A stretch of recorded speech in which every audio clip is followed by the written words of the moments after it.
All right, so this is a Juno 106, a Roland Juno 106 synthesizer.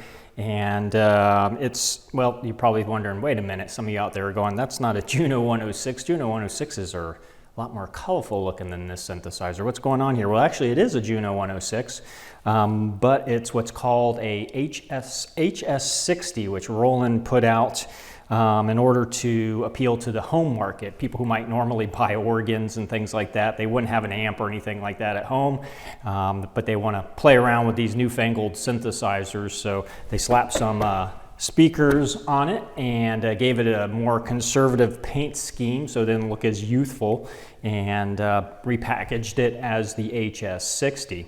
But it actually is a Juno 106, and this is actually the very first synthesizer I ever played in my life back in 1984. It actually belonged to my friend Stan. Actually, it kind of still does belong to him. I've just had it in my possession for the last 20 years or so. But over the years since playing this synthesizer, I've actually owned 3 other Juno 106s. I've been using this thing for years. I mean, I've got 35 plus years of using the Juno, but of course they get old and they wear out, and these things are known to start flaking out and going bad, and that's the case with this one. It's not 100%.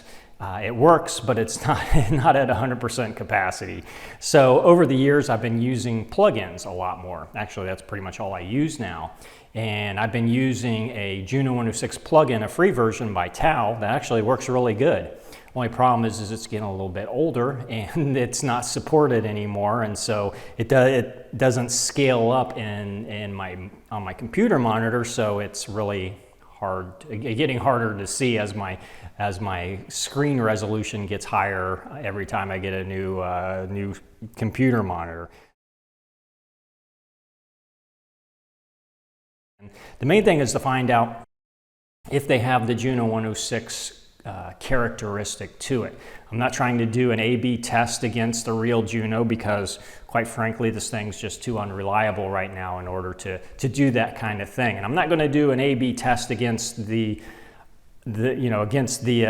software versions against one another, because who's really the benchmark there. So from my experience of having played a Juno for so long, I feel that I can play the different Juno emulators that are out there, and I pretty much know pretty quickly whether or not it sounds like a Juno or not. So that's the most important thing about this video, is we're trying to find the characteristic of the Juno, and that's what we're going to do. So first though, we're going to take a look at the Juno synthesizer, so we can use that as a benchmark in what the features of that synthesizer are. So the Juno 106, the Juno 60, and the Juno 6 are all pretty much the same synthesizer. They're the same family of instruments, but there is very minor differences between them, and so that's what I want to go ahead and point out. So if we see this screenshot of the Juno 106 and the Juno 60, and since the Juno 6 is so much pretty much the same as the Juno 60, I'm not putting a separate screenshot for the 6. I'm just kind of grouping the Juno 60 and the 6 together under the Juno 60 hardware panel. And this, of course, is the controls for the synth engine itself. I'm not worrying about the other controls right now. If we start from the left and go over, you'll see that the LFO, that'll be the first thing that we'll take a look at here. There is one minor difference on the Juno 60. It does have an extra switch there to do something. It has an extra switch, there you go. And then if you go to the right of that, and you'll see this is a big difference right here for me, and this is the DCO section, and DCO stands for Digital Controlled Oscillator, is that the Juno 106 has a range, or actually has 3 range buttons, so you can switch between octaves, and the Juno 60 does not have that. It does compensate, however, for that by going to there's an octave transpose down by the pitch bender, and so you can use that to pretty much basically do the same thing. And while we're looking at this particular screenshot with the octave transpose, and this is on the Juno 60, You also notice to the left of that, here's another difference in that the LFO trigger is actually a little button here, as opposed to on the Juno 106. In order to trigger the LFO, you push up on the bender, and that'll trigger the LFO. And this is what you're seeing on the Juno 60 here is actually the earlier version. Some of the other older hardware synthesizers for Roland had this button. So let's go back to the main panels on both of these instruments, and still under the DCO section. Here's another difference between the two synthesizers. The Juno 106 has a switch that only has 2 settings for the pulse width modulation, whereas on the Juno 60 it has a 3-way toggle switch. And that just basically allows the pulse width modulation, if I understand correctly, on the Juno 60, at least this is what it would make sense to me, is that it's now controllable by the envelope. The other difference in the DCO section is there is an extra switch on the Juno 60 to turn the sub-oscillator on and off. That doesn't have really any impact on the synth engine itself. It's just a convenient way to be able to turn off the sub-oscillator, whereas on the Juno 106 you would have to push the slider all the way down in order to turn it off. A use for this could be if you're testing out a sound and you've got the sub-oscillator set at a certain volume level with the slider. You just want to turn it off real quick to see what it sounds like without it. On the Juno 106 you can't do that. You'd have to pretty much remember where your slider position is, slide it back down, hear what it sounds like, slide it back up. So it's just a convenience factor of having that button. It doesn't impart anything different on the sound. Okay, so if we continue to look further to the right on the control panel of both synthesizers, we get to the frequency section, and well, they're the exact same. A lot of people will argue that they're not, but really, I think really most people can't tell the difference. And then moving further on to the right, you've got the VCA section is the same on both, and so is the envelope.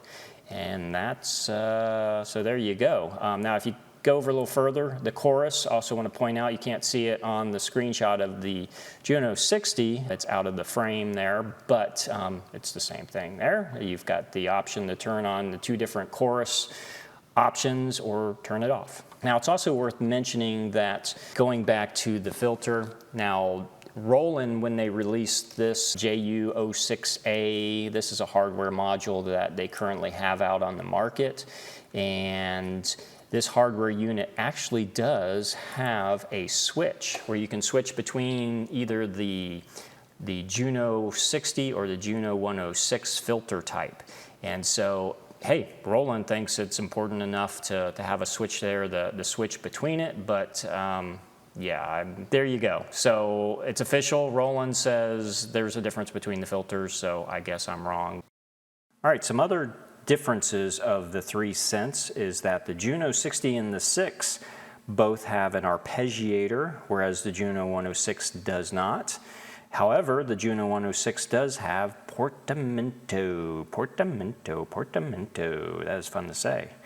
And the Juno and the 60 and the Juno 6 both do not have MIDI, whereas the Juno 106 does have MIDI. However, the Juno 60 has a DCB port, which it can use to interface with MIDI if you have a DCB to MIDI interface box. The other difference between the 3 synths was that the Juno 6 did not have any memory. It was quite forgetful. Couldn't save any sounds to it, and the Juno 60 added memory, and then the Juno 106 expanded on how much memory it actually had. So there's the benchmark for you on the hardware synths. Now we can start looking at the software versions. Okay, so even though the synthesizer is not fully functional, I can still use the MIDI out on it to trigger the software Juno. And whichever one I'm using, I can actually trigger it from here so that I can play it and see if I feel like I'm actually playing the sound from here, if it fakes me out enough to make me feel, yeah, this is actually a Juno. Okay, All right, so let's get started on reviewing the different software versions of the Juno synthesizer. I'm going to start off with the TAL-U-NO-62, which is their free version that they have. And this is the one that I've been using for a number of years now, and it works really well. But as you can see, when I pull it up on my screen, it is pretty small. If you compare that to the paid version of the TAL, you can see that this one, of course, scales, allows me to get as big or as small as I want. But when I go to the free version of the TAL, this is as big as it will ever get. So actually, the plugin works absolutely fine. It's a great plugin, but it's not supported anymore, and it's never going to get any bigger than this, and that's kind of the downside of it. Now, as I get ready to review this, one thing I don't know if I made clear yet, but I do have a bias in what I'm looking for.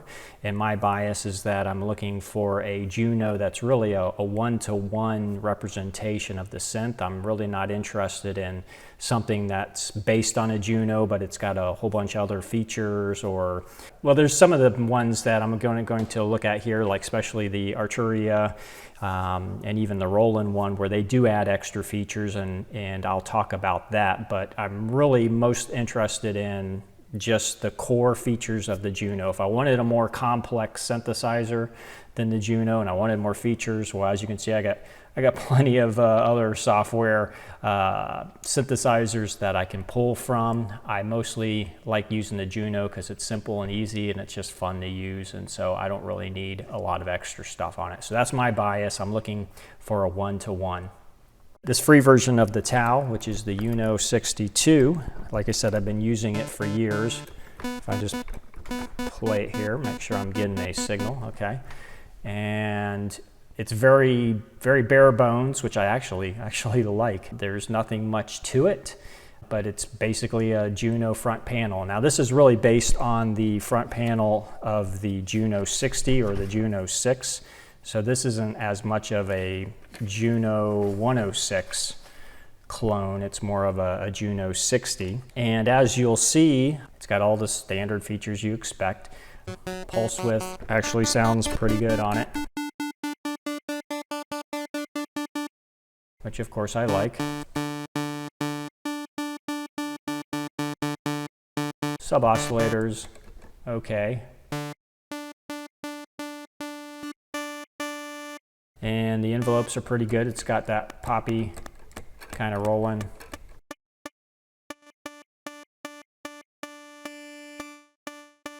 Percussive kind of sound.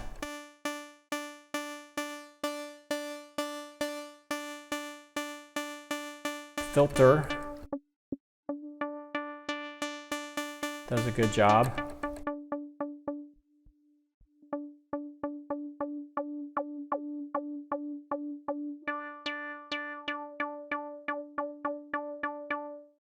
So as you can see, it's got everything that you would expect in a Juno 10 or Juno 60, excuse me, I should say. Even though it's based on the Juno 60, it does not have the arpeggiator that the Juno 60 has, and it doesn't come with a lot of presets.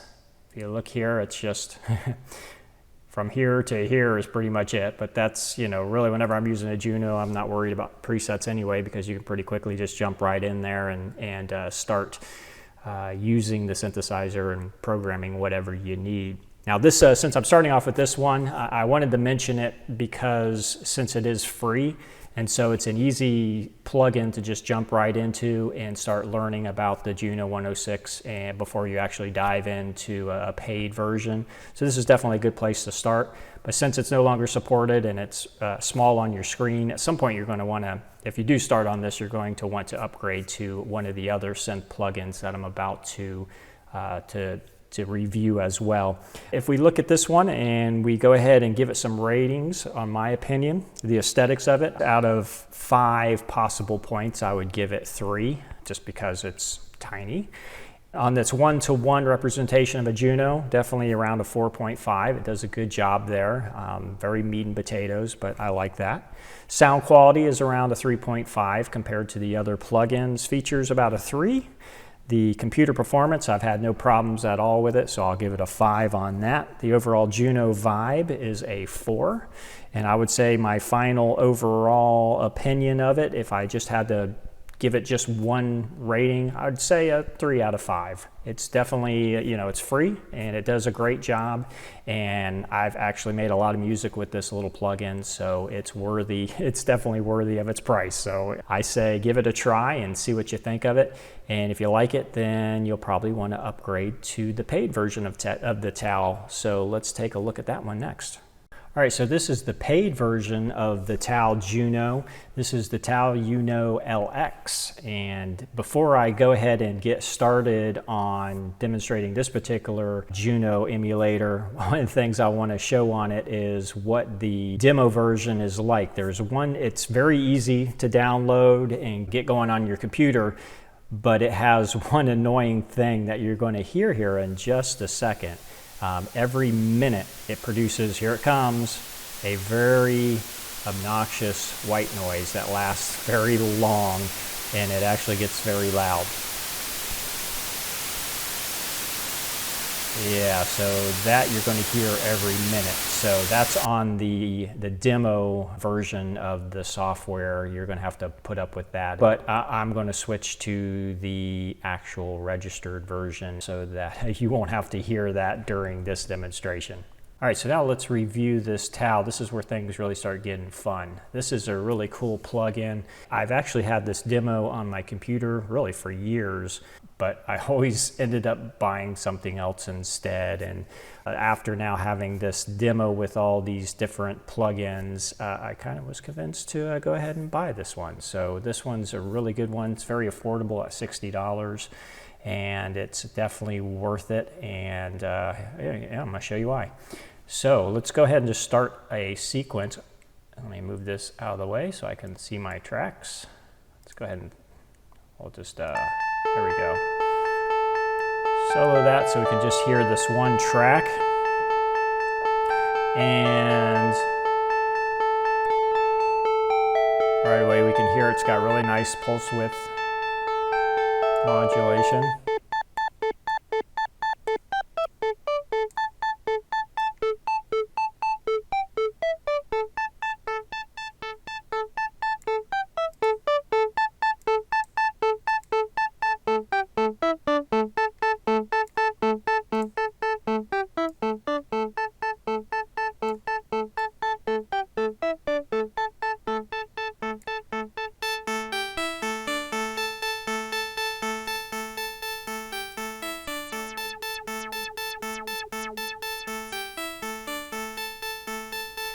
All right, and it's got the good envelopes that sound very Roland-like, has that percussive.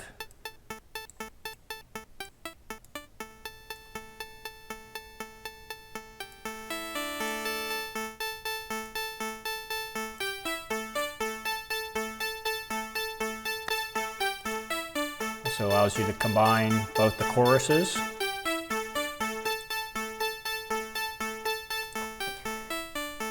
And it's worth noting that this is based on the Juno 60, not the Juno 106. I've always kind of thought that the Juno 60 and the Juno 106 were pretty much identical sounding, and a lot of that comes from the fact as listening to recordings of artists and you think, oh hey, there's a Juno 106. You hear it, you hear it right away in the mix and go, that's a Juno 106, and then later you find out the artist was using a Juno 60. I've kind of starting to think that, from reviewing these, that yeah, there is a little bit, it's very slight. It's almost like the Juno 60 has a little bit of a softer edge, whereas the Juno 106 has a little bit more of an edge. So other than that though, this TAL-U-NO-LX really sounds very much like a Juno to me. If I wasn't comparing it to other plugins that are more geared towards the 106, like Roland's Juno 106 plugin, I would really be quite convinced that it was a Juno 106 sound. To me, when I play this, I definitely get that Juno feel. All right, what's nice about this particular plugin that I like so much is it's a fantastic one-to-one experience, Juno experience. There's no hidden menus. Everything's right there in front of you. They don't add any effects or anything like that. There is an arpeggiator, which the Juno 106 doesn't have, but since this is based on the Juno 60, the Juno 60 does have an arpeggiator. And also it adds in portamento, which the Juno 60 doesn't have, but the Juno 106 does have. So this is just a great combination of all of the Juno 60 and 106 features on a synth that doesn't give you anything else. It's just, here's the Juno experience right here. And it's really easy to use, especially with a MIDI controller. You've got your MIDI learn right here. So if I want to, here I'll play a patch while I'm doing this. If I want to control the envelopes, for example, with my MIDI controller that's got sliders on it, I hit MIDI learn, and now whichever slider I move on the software, I now move that slider on my hardware. Do the same thing on this one. Now move the slider on my hardware, move the next slider on my hardware, move the next slider on my hardware, undo the MIDI learn, and now I can, from my MIDI controller, now I can control all of the different parameters there. And I can do that with any of the parameters here on the synthesizer. So if I now want to add in the pulse width modulation, go back to MIDI learn, move the slider, and then move the slider on my keyboard that I want to control it. Take off MIDI learn.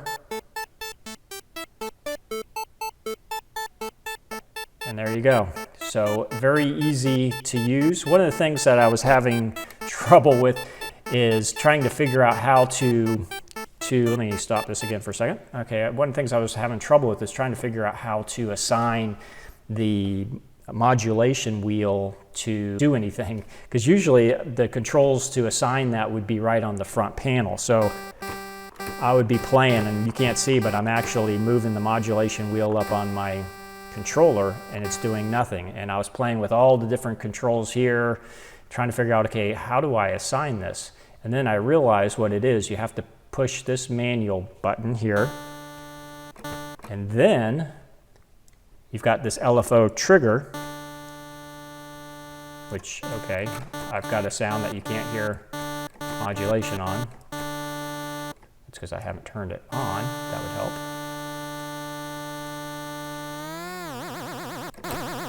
There we go. So let's put it on manual mode. Now it won't do anything until you hit this LFO trigger.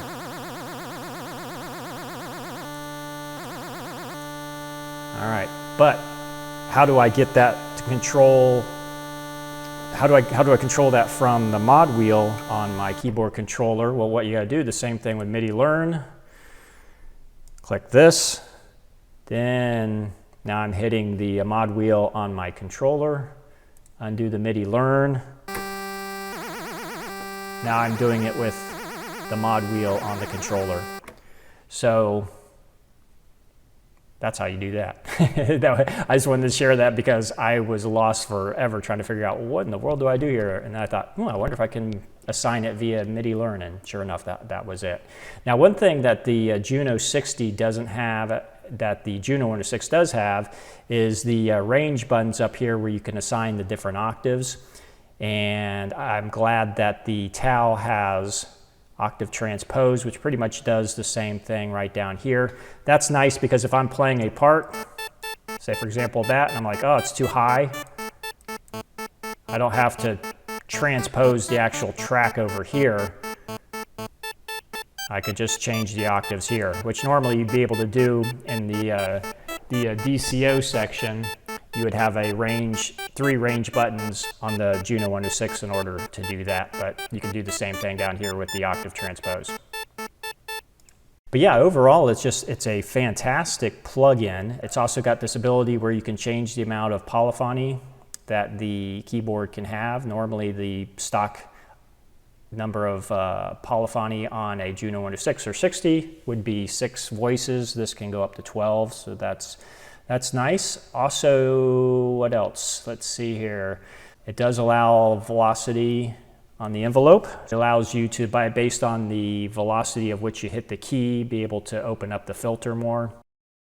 So that's pretty cool. It actually has a key transpose, which most of the other ones don't have. Pointing that out because that is on the Juno 106 actually has that on its front panel, and so it actually includes the ability to quickly transpose the instrument.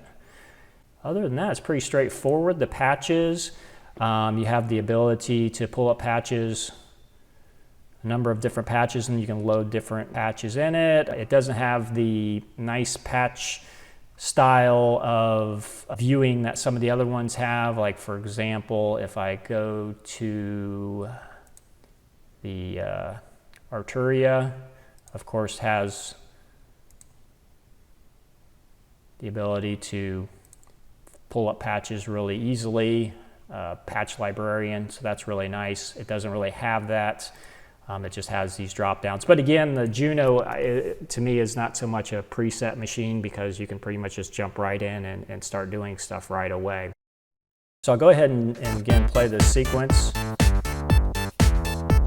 And this is obviously not the right sounds that I would use. I've been really butchering this this song with just so many different examples of the instruments that I don't have all of the original tracks pulled up, and I'm just making noise with all the different plugins. So like this would be another version of the TAL.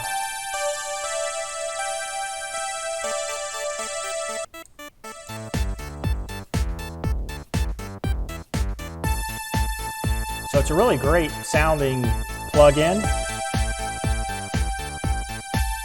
And I would say that as far as the aesthetics of the instrument, again, I just think it's fantastic. If I was to complain about one thing about the aesthetics, I would say that it's a little dark. There's not as much contrast. Like if you look at this, and then I use the June 60 a lot as an example because this is just such a gorgeous looking UI right here. And you can see how it's a little brighter. Everything stands out a little bit more, although it's a little small there, but we can make that bigger. But on the TAL, now you look at the TAL, it's a little darker. Very minor complaint overall still. I think it's just an absolutely fantastic aesthetic that this instrument has. Definitely gives me the Juno vibe. So I would say the aesthetics, out of a 1 to 5 rating, I would give it a 5. On its 1-to-1, what I'm looking for in a Juno synthesizer, that 1-to-1 feeling of using an actual Juno 106, definitely a 5. On the sound quality, I would say 4.5 to 5, definitely. It's just absolutely fantastic sounding. And the features on it, I would say 4.5. Actually, you could say 5 since I am looking for a 1-to-1 example here, and it definitely provides that. But I'll just say 4.5 because some of the other plugins that are available do have more features. 4.5, but really for me, it matches my preference of what I'm looking for. And then the computer performance, I've had no problems with. I'll give it a 5 there. And then the overall Juno vibe that it produces, I would definitely say a 5. I really like this plugin, and I think you will too. I'll give it a final score of 5 out of 5. It's absolutely a fantastic plugin. Okay, a few more things I want to say about the TAL paid version before I go. The U-NO-LX is, number one, you can hide the keyboard here, and that just kind of shrinks it up, saves you some screen space. Move that around and make that smaller. It scales nicely. Make it as big as you want it to be, so that's really cool. Also, what's nice on the TAL is whatever parameter that you're changing, as you can see in this area down here, right now it says master fine tune. If I mouse over this, now it says filter envelope, now it says filter modulation, and no matter what parameter I'm on and adjusting, it'll tell you exactly what the parameter value is as you change it. What's also nice is if you double click it, it'll go back to its default setting. That's very handy, and not all of the synth plugins do this. On the Roland, it has some positive and negative values on the VCF, and if you want to get back to a 0 value, you can't double click on it, and you have to manually try to get as close as you can, and it never quite gets back to 0, and it's a little bit annoying. And then when you show the keyboard, it's really nice that you can see it even bigger then, so it always tells you what the value is of what you're editing. So that's really cool.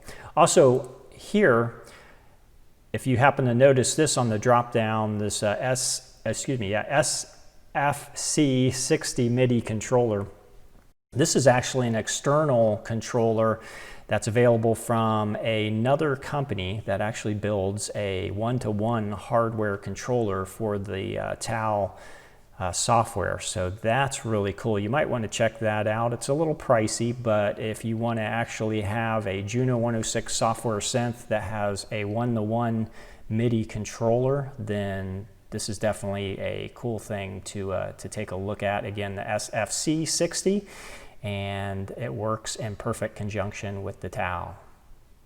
All right, so the next plugin that I want to show you is the Cherry Audio DCO 106. Unlike the TAL that's based on the Juno 60, it's very obvious from the name of this one that it's based on the Juno 106. And it does a great job of getting that Juno 106 vibe, both with the aesthetics and also with the sound.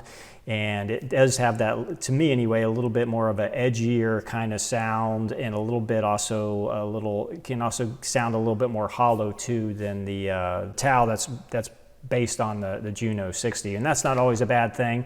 So I'm going to play the track again, this time with the DCO 106.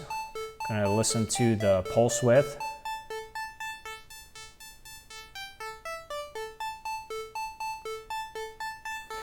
Now I should say obviously that the sound of the pulse width will be impacted by the settings of other parameters as well. So that's why I'm not doing an A/B test against all of these plugins. I'm just trying to get the general overall vibe, and you can kind of hear that it's got a good pulse width. It's all there. Add in the other waves, the sub oscillator.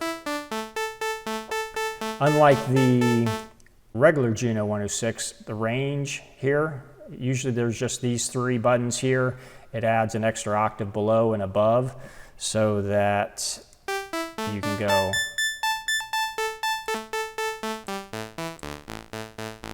really high and really low. Got a wide range of octaves that you can work with there in the DCO. And then because they had to put these, put 5 buttons here, they had to kind of rearrange some of these other things in order to make it all fit. Otherwise, let's continue on. That's the high pass filter, which in this case doesn't seem to be making much of a difference, but that's probably just because of the patch that we're using right now.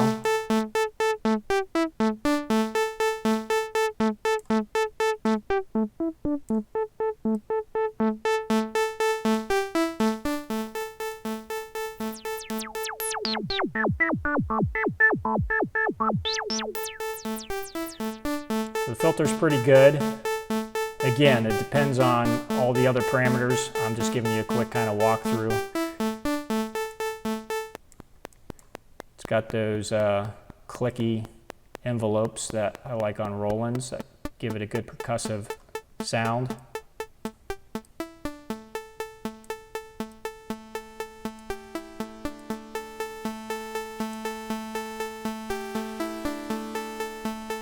And then normally you would have then the chorus over to the right here, but they moved it down here to the middle. You can turn it on there. You also have a stereo width knob that they added.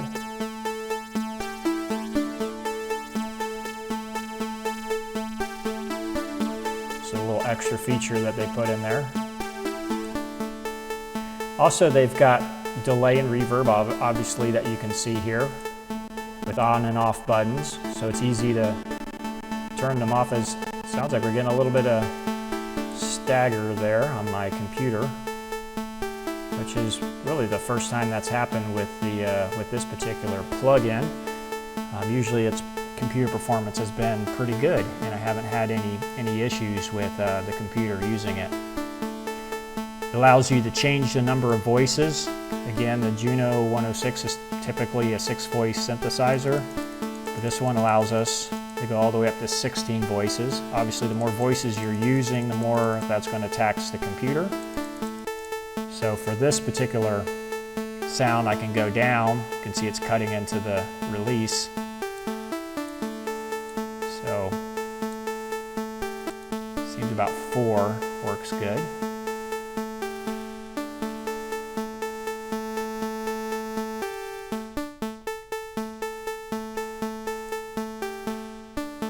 Oh, that's weird.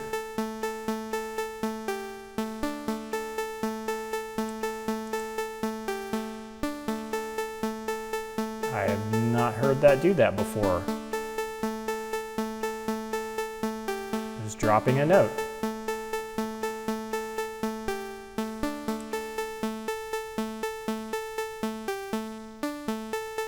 Interesting. It's also got mono and unison.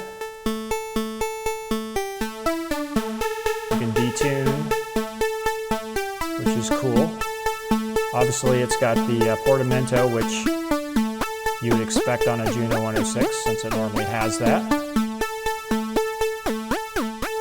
And unlike a regular Juno 106, it also has an arpeggiator, which the Juno 60 has, but the Juno 106 does not. And let me play a note. Turn this on. If I hit sync, then it'll be in the time of the actual sequence that it's synced to.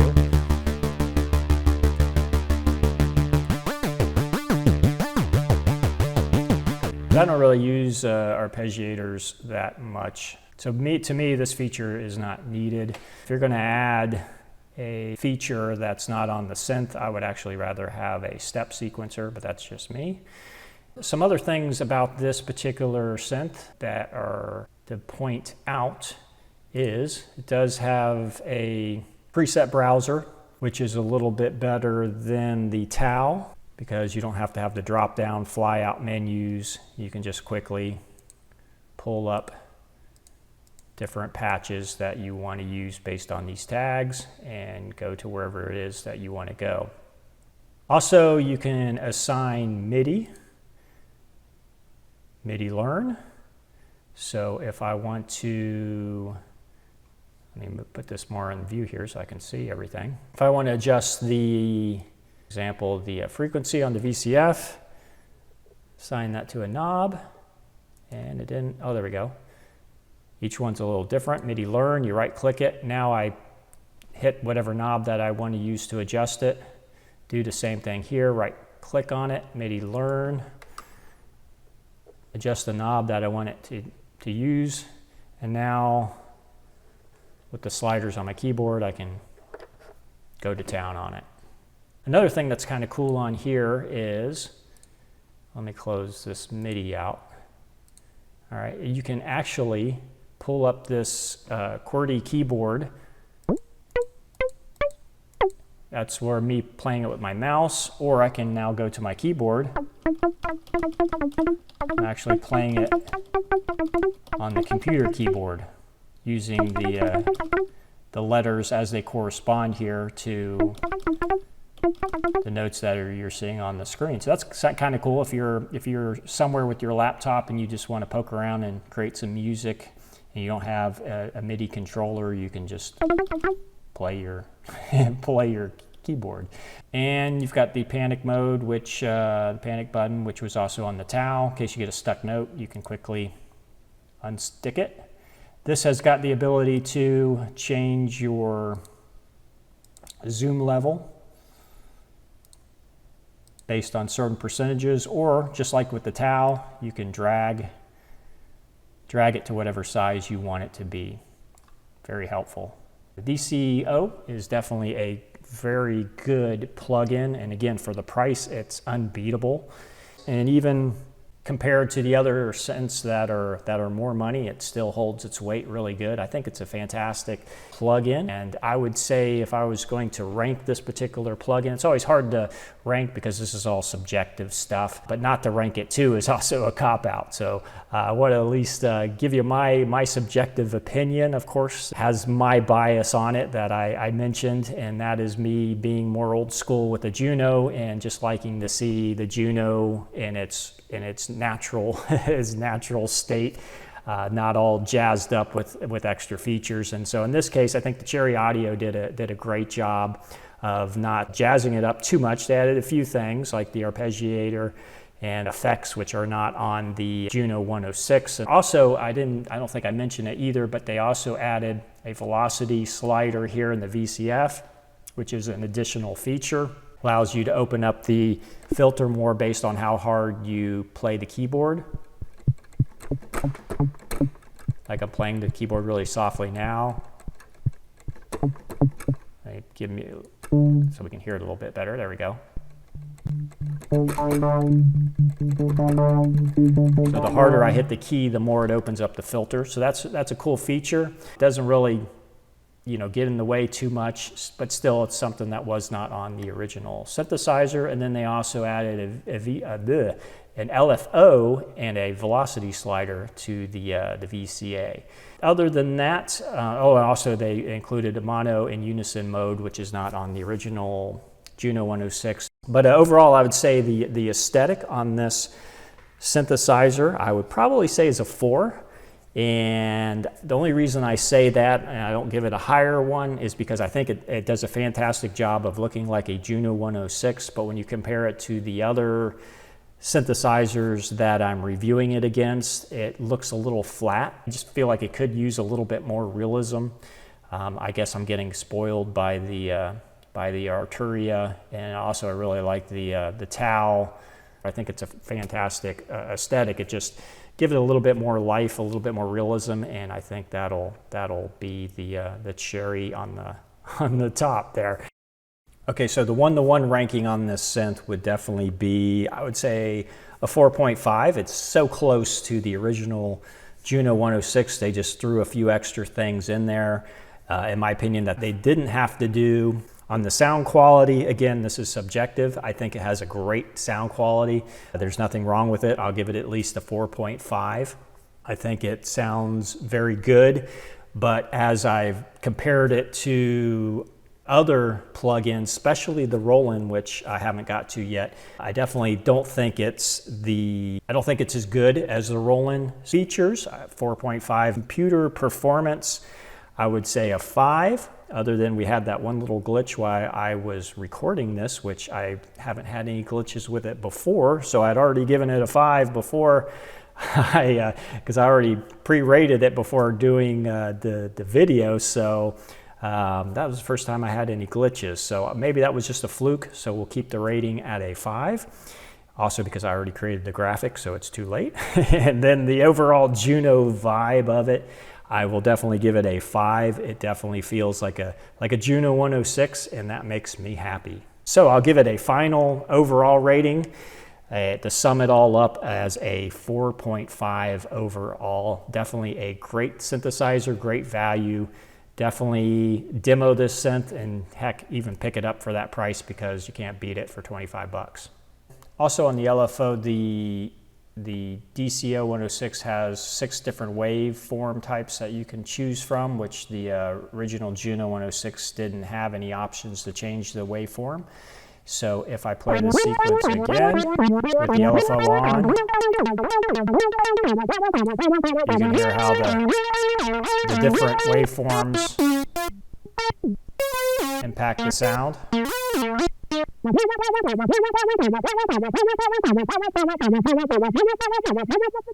So that gives you a little bit more flexibility with the LFOs.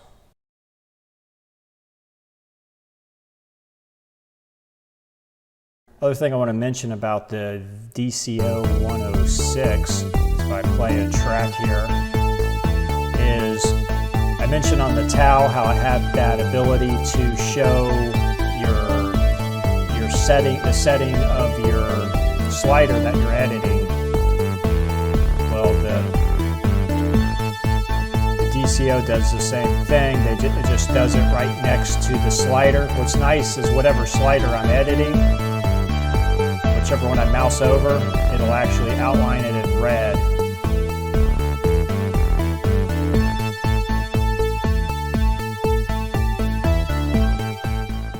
All right, so the next plugin that we are reviewing is the Roland Juno 106. This is should be the real deal, right? It's actually by Roland. So I have to say I've been really conflicted on this plugin coming into this review. I've actually known that this plugin has existed for a while, and despite the fact that I love the Juno 106, it's one of my favorite synthesizers of all time, for some reason I have been avoiding this particular plugin when it's the actual plugin by Roland. And I think one of the reasons for that is that number one, I haven't liked the idea of having to pay a subscription for software. And so I don't want to be continuously paying 20 bucks a month in order to use their synthesizer, even though learning that you can buy it outright. So it's roughly, I think, around $149 if you want to buy the plugin outright, and then actually you would then own a license of it, is my understanding. So there is that option. However, there's just something about it that's just created this kind of love-hate thing about it with me, and I can't quite describe it, but I think when I look at it, I get excited because I go, ooh, that looks like a Juno 106, awesome. But then at the same time, I look at it and go, that looks too busy for a Juno 106. They added more stuff on the front panel, which kind of bothers me. And they kind of changed the layout a little bit on a few things, which I'll point out. And but I just kind of feel like they've had so many legacy products that they've done so many clones of. I just don't know if their heart is in it. So that's kind of been the other thing, where if you get a small software developer like TAL, that, as far as I understand, is a one-man show, somebody who's really putting their full passion into creating a plugin versus, okay, here's just the recent batch of employees at Roland that's plowing out another plugin of yet another legacy product. Also, there's the concern that since it's a cloud product, and to be honest, the cloud product has been, or using the Roland Cloud has been really not a pleasant experience. All the other plugins for this Juno 106 video have been very easy to download and install and get running as a demo, where this one has been the most complicated of all. You'd think with Roland that they would have good marketing, but their website was confusing.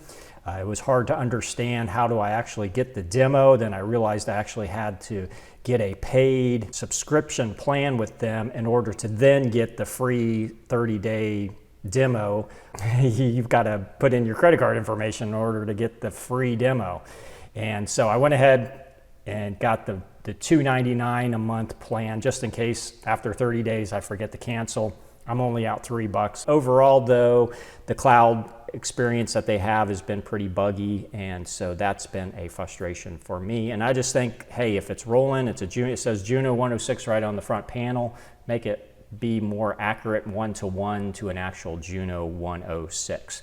Now, I have to say too that the other thing that's been a love-hate about this software is that since it is Roland, it's Juno 106, it actually really does sound like a Juno 106. I get the most feeling of, hey, I'm actually playing a Juno 106 when I play this plugin. However, this is the only plugin that has given me a lot of computer glitches and a lot of issues playing it. There's also some weird things that of course I can't duplicate it now that I'm doing the demo recording, but quite a bit I was getting issues where when I was playing sequences back, or even just playing the keyboard in general, that some of the notes were not playing. For example, it might be every sixth note on the keyboard, it would even be where it'd be sporadic, where it wouldn't be like a certain number of notes spaced between one another. It would just be like, okay, the B flat on the keyboard is just not working, and I have no idea why. And that might be in poly 1 mode, or then if I go to poly 2 mode, then all of a sudden all the voices work now, but now the sound sounds completely different.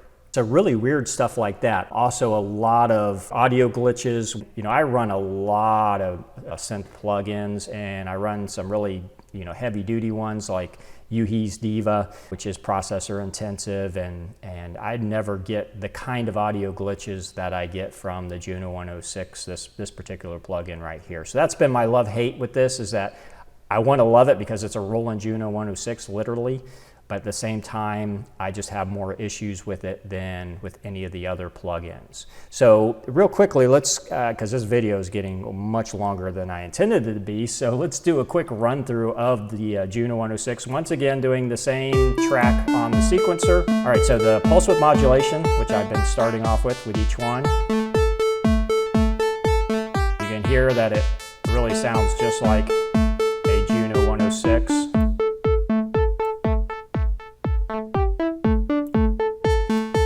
Regardless of how I have it set.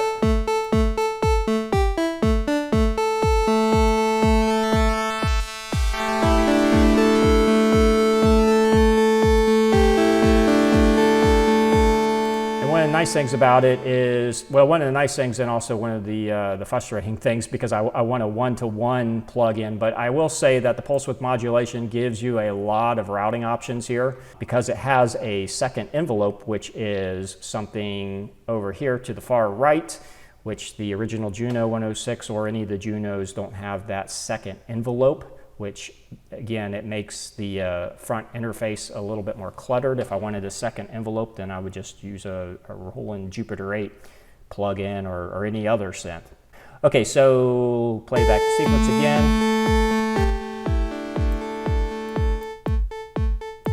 And the filter is nice on it.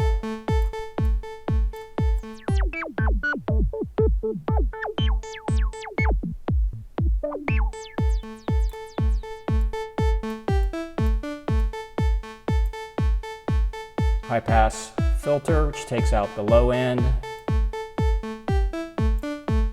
Now, one thing too on this plugin is there's no master volume like on the other ones. So if you want to control the volume within the plugin itself, you'll have to do that in the VCA here and control the level right there.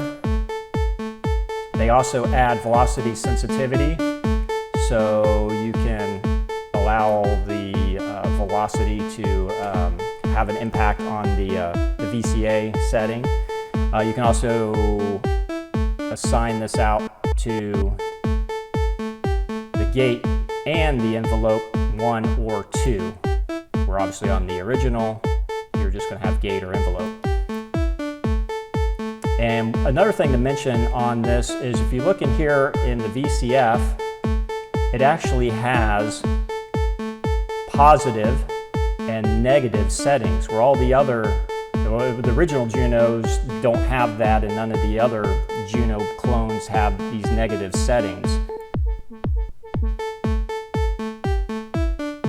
So I haven't really wrapped my brain completely around that, but it is a difference from the original Juno. And I said earlier in the video when I was demoing one of the other synths that you couldn't double click on these in order to get it back to 0 if you wanted to do that. Let me turn this off for a second so I'm not driving you crazy with that. But I actually did find out since then how to get it back to 0. If I hold down the control key, and I'm on a Windows computer, I don't know for you Mac users, but I hold down the control key and then with my mouse, click on it, and then that takes it back to a 0 setting. And also, if you notice here, whenever I'm doing these changes on any of the parameters, you see a little tiny amount below that's telling you what the actual setting of the slider is. It's not as visible as it is on the other synths, so it's a little harder to see, but at least it does give you some kind of feedback. If we go to our little envelope test here, oh, and I should also note that velocity sensitivity on the filter as well, so the harder you hit the keys, you can bring out the filter more, which I demonstrated in one of the other videos, so I won't demonstrate that again here. And then also there's a, let me play this for you. There's also a tone knob in the VCA, which just seems to be kind of an EQ that either brightens up the sound in the high end or gives it more low end. Okay, so if we go to the envelope test here, put everything down, you can hear that sounds just like the way I always remember the Juno 106 envelope sounding.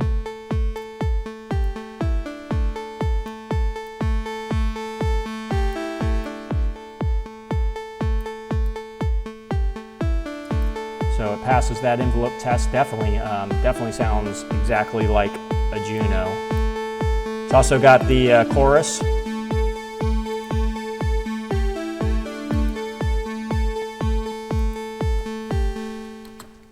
And then it also, like some of the other synths, it also adds to both the original Juno 106 has Poly 1 and Poly 2 mode.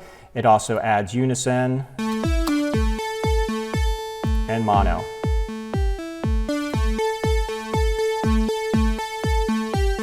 And then it has this tempo sync, which I'm assuming goes with the arpeggiator, because it does add an arpeggiator, which the Juno 106 doesn't have.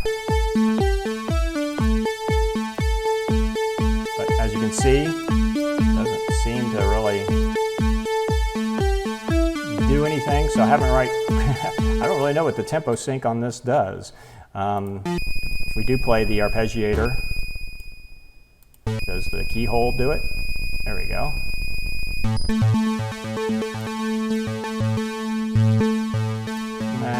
So it's got an arpeggiator. Again, let's see if this does anything. Nope. So I still have yet to really figure out what the tempo sync and tempo knob here does on this particular keyboard. I'm really not sure. Okay, so let's go to keyhold again. And this is another thing I wanted to show, is I have no idea what this octave knob does. I've yet to figure out what it does, because it doesn't seem to have any impact on the synth at all, so I don't know what that does. It does have portamento, so you've got that feature going on there too, and it also has a switch for legato mode. And what else can I mention? Oh yeah, it's got the effects over here, which I'm kind of annoyed by, because I don't really like I don't need effects on my plugins, because I've got effects. And whenever you switch to a patch, like let me see here, I'll switch to one here. In order to turn the plugins off, you've got to, there's not like a button to just turn them off. You got to scroll the knob down to 0 in order to turn them off. Another thing that's kind of weird is the chorus is tied to the first effect here. So you literally also can then turn on another chorus here. I don't know, it's just kind of weird. And then you turn that off, and then as you can see, it turns the dial on and off there at the same time when I'm clicking on the chorus button. So it's just kind of weird there. I don't really know why they set it up that way. It just seems kind of like an afterthought, these effects on here. But they can be useful, I guess, for some people. It's also got this condition button. So if I'm playing, hey, what just happened? There we go. For playing the keyboard, changes the condition of the synth, makes it sound more aged. That's the main functionality of the front control panel. It also has additional range buttons. They did not have buttons for the waveforms, which it'd be kind of nice to have. So whenever you want to turn, like say the sawtooth wave on, normally it would be a button that you would push here under the DCO section, but instead you've got to actually turn the slider up and down in order to turn it on and off. And that's with every one of the waves. You can also do MIDI. You can easily assign MIDI to your MIDI controller, and you would right click on this just like on some of the other synths. Right click on each slider on the software, then move the physical slider that I want it to be attached to, and now it's good to go. The patch editor, well, you can either get the patches this way, or you can click on this patch button, and it's got a pretty ugly looking patch editor, or patch, what do you call it, a library, a patch librarian. So not the prettiest patch librarian that's out there, has a pretty kind of a lame look to it. Oh, how do I get out of it? Oh, I gotta hit the X up here, there we go. Okay, so you can also get different settings. That's just for the MIDI options here. For zooming in and out, you don't have the ability to grab and zoom. The only way to make it larger or smaller is this options button. And you got your settings. Did I already click on that? I sure did. And this is another thing I wanted to mention. This synth has been out for a number of years now, and they're on version 1.07. So that just makes me concerned that they're not necessarily upgrading it. It's 2021, and this has a copyright date of up to 2019, which tells me that's the last time they touched this plugin. And if they want to charge people a monthly subscription for their plugins, they should make sure that they're providing a good product that people keep coming back for and keep paying for. So I don't have faith that the plugin is going to be continuously supported. And so that's one of my main concerns about this particular plugin. And this, combined with the audio issues that I've had with it, some of the bugginess of it, is what just gives me a lot of hesitation. And again, having notes where they drop out, and that's happened on a number of occasions. It's not just like just one-time thing. It would happen when, like, I had the note dropouts. I would switch to different patches, and it would do it with every patch that I had selected. There was another bug that I'm trying to remember what it was, but I can't remember off the top of my head here. But so there has been a few other issues too. So I just don't have a lot of confidence in it.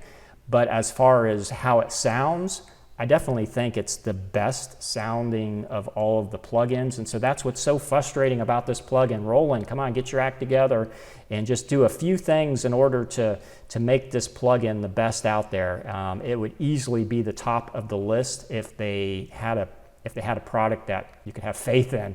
And I just don't have faith in this plugin right now. I don't know if it's being supported by Roland, and it's too buggy right now to spend money on. But other than that, if they work those bugs out, made the user interface a little better, I really think it could be the best one out of the bunch here. All right, so if I was going to rate this plugin on my scale system that I've been using of 1 to 5 for these different ranking parameters, I would say the aesthetics on it is a 4. It does definitely have that Roland Juno 106 feel to it. The only thing I would complain about is that it's not as photorealistic as, like, say, the Arturia, which is just an outstanding UI.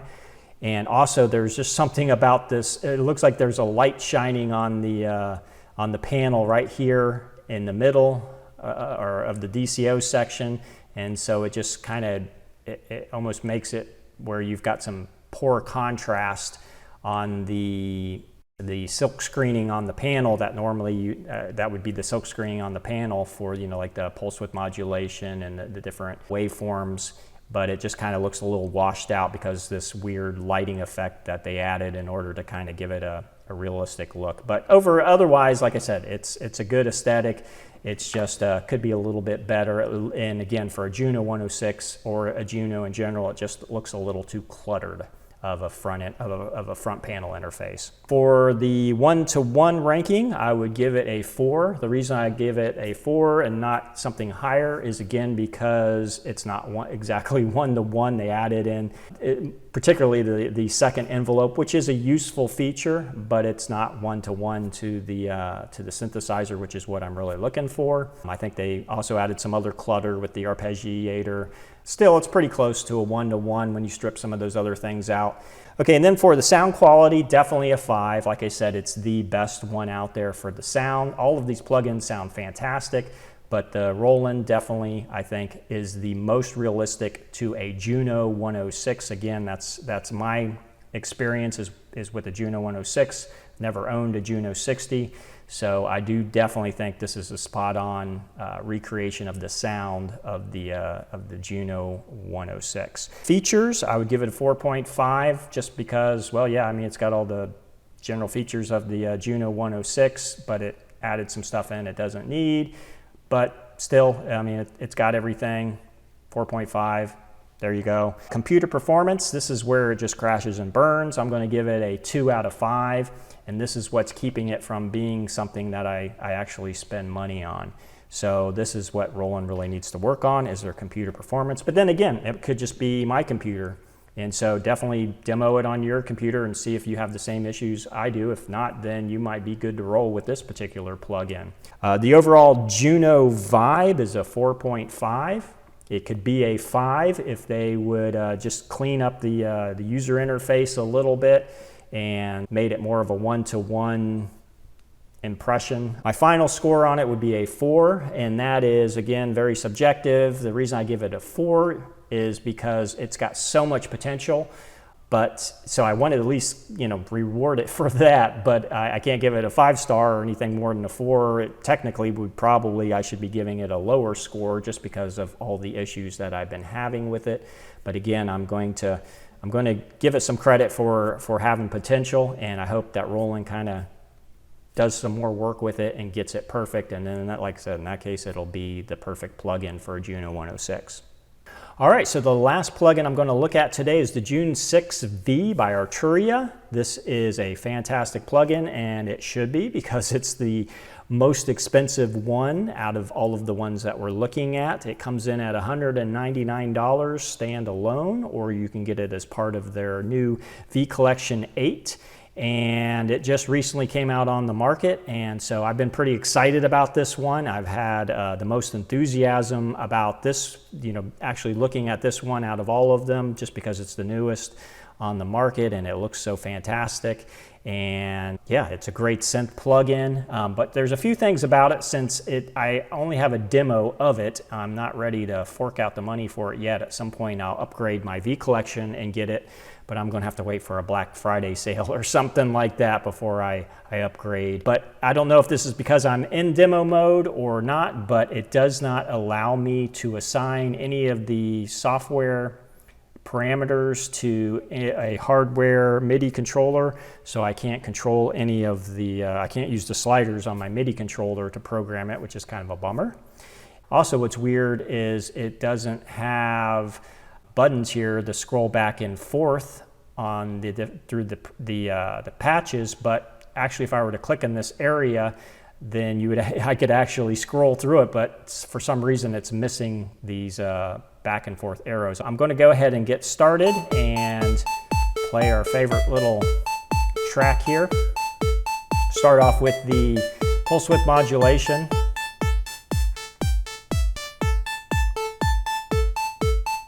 Getting a little bit of, at least in my headphones, a little bit of noise, which I haven't noticed before. I don't have the noise up, so I shouldn't be getting anything there. I wonder if I've got, you see it's got this advanced section. Let's turn everything off here. There it is. And it's gone. So that's the thing to keep in mind is it's got this advanced button up here. You click on that and that gives you the additional features.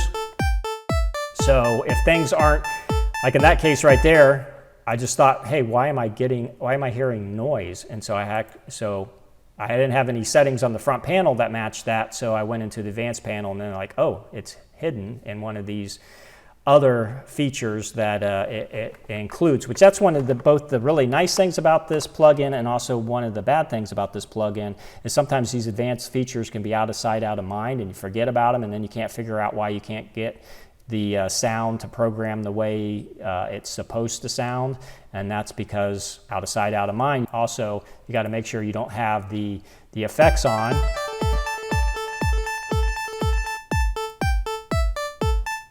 And so again, that's all under that advanced button. All right, so continuing on, and we're playing the sequence. We've heard the pulse width modulation. Definitely has a good sound to it.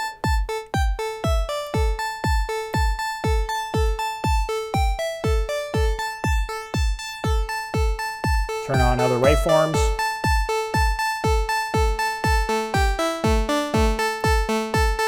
Sound like you expect them to. The high pass filter seems to do what it's supposed to do, takes out the lows.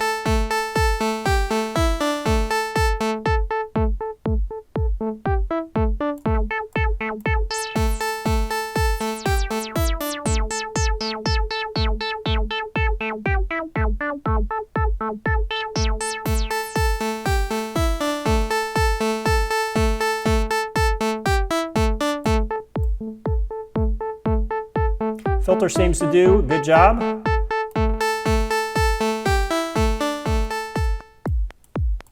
The envelopes seem Roland-ish, and again they've got that poppy, snappy, percussive sound to them.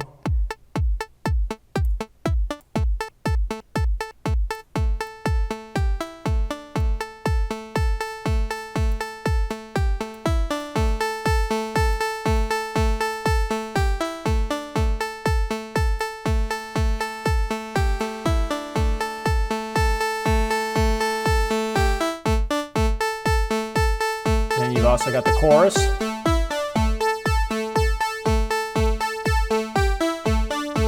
And you can also have both choruses on at once.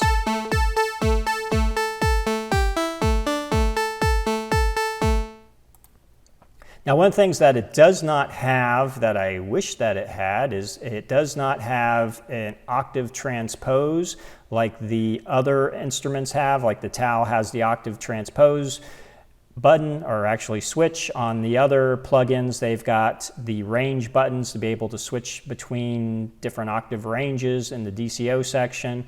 This does not have anything like that, and that's a little bit annoying to me, because then in order to transpose the track, if you want to change the octave, instead of being just a simple key press on the front panel of the instrument, I've actually got to go to the transpose function under the track and transpose it there. Not a big deal, doesn't take long at all to do that, but it's just an extra step to do. So I wish that that Arturia would include that on the next update of the synth.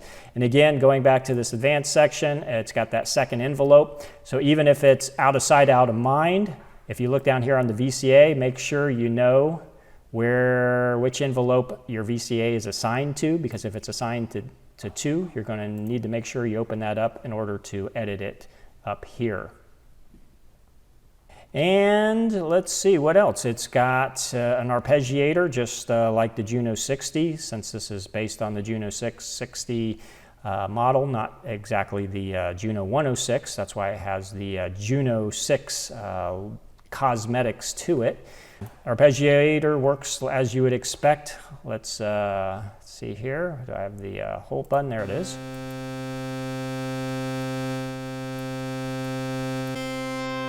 Not exactly a good representation. I don't know why it's sounding so lame there. Oh, because I, see, there you go. Oh man, I had it assigned to envelope 2, and I needed to put it on envelope 1, because now that would actually make it sound correct. There we go.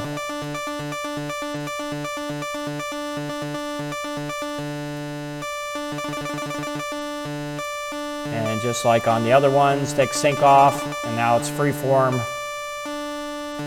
tempo. So pretty straightforward arpeggiator. It also has portamento. And also has this voice calibration, which changes the calibration so it makes it sound like an older Juno if that's what you actually want. Also has a chorus noise, so when the chorus is on, you should hear a little bit of background noise of the chorus. Again, not sure why you'd want to do that, but I guess some people want that. And otherwise, it's got a great patch librarian, works just like the other Arturia patch libraries, where you've got the ability to group things and have your save presets under one bank, the ones that are your favorites that you like the most, you can have under another. You can search by different styles and keyword types. So all very user-friendly, easy to use, although in this newer version they've got these big colorful icons, which are kind of corny looking, but they didn't used to have that on the earlier versions of the Arturia synths, but they do now. So I'm not sure that that is needed. But otherwise, it's a great software. Another bonus is that when you're mousing over any of the parameters, you get the mouse over that tells you what the actual setting of the parameter is. And then also, if you look down at the bottom left of the screen of the plugin, you'll see that it gives you more information about that particular parameter. So if you're not familiar with this synthesizer or what all the different parameters do, you can just go to each one and it'll tell you what each one does. And I think that's pretty cool. Also, it's got a history, which is cool. So if you're making changes to your synth, you can actually go back in time to an earlier edit that you made and select that, kind of like an undo feature. You've got this button here which tells you how much computer processor you're using, and also it doubles as a panic button, so you can click that if you got a stuck note. It's got these macros here so that you can edit multiple parameters at once. So I guess that's kind of handy. But anyway, it can be useful to some people. And again, you got a master volume here, master tune, just like on the synth itself. You've got a chord mode, which is unique on this particular plugin. Let's see, let's select one of the chords, minor 11. Not something I would use, but I could see how it could be useful maybe in some EDM music. Otherwise, yeah, the advanced mode gives you a lot of additional functionality, some more LFO controls. You can assign the destination, and you can also easily assign what you want the mod wheel to control. You can also assign velocity to different things. In this case, it's showing as the frequency knob on the frequency parameter, which can be useful to open up the frequency as you play harder on the keyboard. It's also got aftertouch that you can assign to any of these parameters. So all very useful features. And so I'm glad that it has it. And I'm also glad that it hides it when you don't want to see it. You just have to remember, if they're on, that you've got to go to this additional panel to get to them. All right, what else can I tell you about it? I'm not sure if there is. I think that pretty quickly covers the synth. If I was going to give this rankings, I would have to say the aesthetics is definitely a 5 out of 5. It's just the absolute most beautiful of all of the plugins. I love the photorealistic look of it. Definitely a winner in my book in the aesthetics. 1-to-1, it's definitely a 5, especially when you hide this panel. Just remember what you've got set in the panel, but if you don't have that additional panel open, it definitely has a 1-to-1 look of a Juno synthesizer. Very cool. Thank you, Arturia. I appreciate that. Also, the sound quality is very good. I don't know if it's quite as good as the Roland as far as having that Juno 106 sound. On the features, I would say 4.5. I'm going, even though it's pretty close to the actual hardware synth, but I'm going to have to take off a half a point since it doesn't have the octave transpose. I just really, I miss that feature. I'm sorry, it's just me, but I miss it. And then the computer performance on it. Hey, look, and here's another thing I wanted to point out real quick. You just see this little pop-up. The demo version has a 20-minute time limit, and after 20 minutes, you'll get this screen pop up, and then the plugin will no longer work until you actually close out and reopen your session. And okay, so going back to the features was a 4.5. Computer performance, I would say, is a 5 because I haven't experienced any issues at all with it, and it was easy to install and demo. The overall vibe of the synth, it's definitely a 5 out of 5. And then the final score on it, I would definitely say, is a 5 out of 5. So this is a absolutely stellar plugin.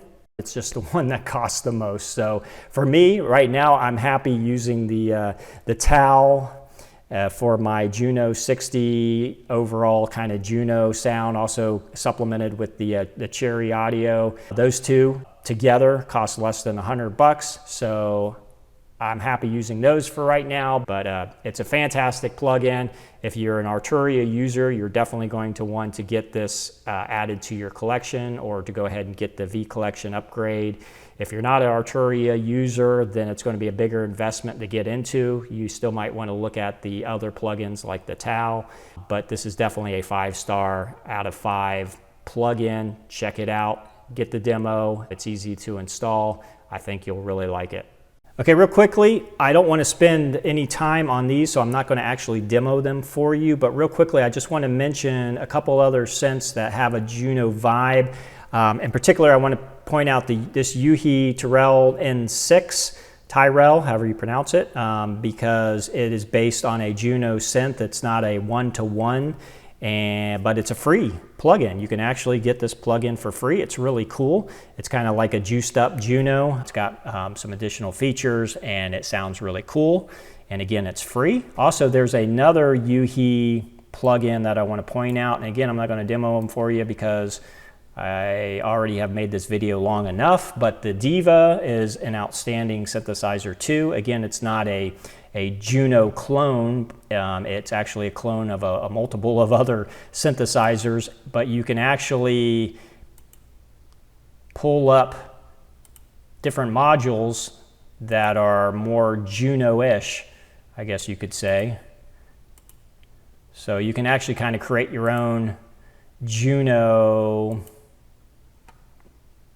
style synthesizer with the Diva, and it sounds, you can definitely get Juno sounds out of this, but it's not a one-to-one, and it's not I wouldn't say it's 100% accurate Juno, but it's very Juno-ish. So it's an outstanding synthesizer, Diva. You might want to check this one out. All right, so which one of these has actually been my favorite one? That's kind of hard to say, because it seems like whichever one I'm playing is the one that I like the most. But I guess, again, I don't want to cop out on you. And I would have to say that right now, the one that's probably my favorite, and the one I actually went out and purchased as a result of this demo session, has been the TAL, the U-NO-LX. Yes, I also bought the Cherry audio, but that was on an impulse because it was only 25 bucks, and so I just ran out and grabbed it before actually deciding if it was you know, something that I wanted to buy. But I'm glad I bought it. I would still pick the TAL if I only had to pick one right now, because number one, it fits within my budget, and it's a really great piece of software. Yes, the Roland is outstanding, but it's too buggy. Yes, the Arturia one definitely gives the TAL a run for its money, but it's a lot more money. So yeah, I'm going to say right now my favorite is the TAL, since that's the one I purchased. I do realize I did mention one thing in the video. It's got this service control section where you can open it up and do some more calibration on the sound. So sorry I didn't cover that, but again, the video is too long already. So thank you for sticking with me throughout this entire video. I know I've talked a lot, so thank you for putting up with me. If you want to hear some other videos that I've done, then definitely subscribe to this channel, but also to hear other recordings that I've done with a Juno 106, an actual real live Juno 106. I've also got another video channel, which I'll put some links to those videos in the description of this video. You can go there, you can hear some other songs that were recorded using just a hardware Juno 106. And again, subscribe to this channel if this video has been helpful for you, and I hope to keep creating some good content that you'll keep coming back for. So again, thanks for watching, thanks for listening to me gab on for hours on end, and God bless you.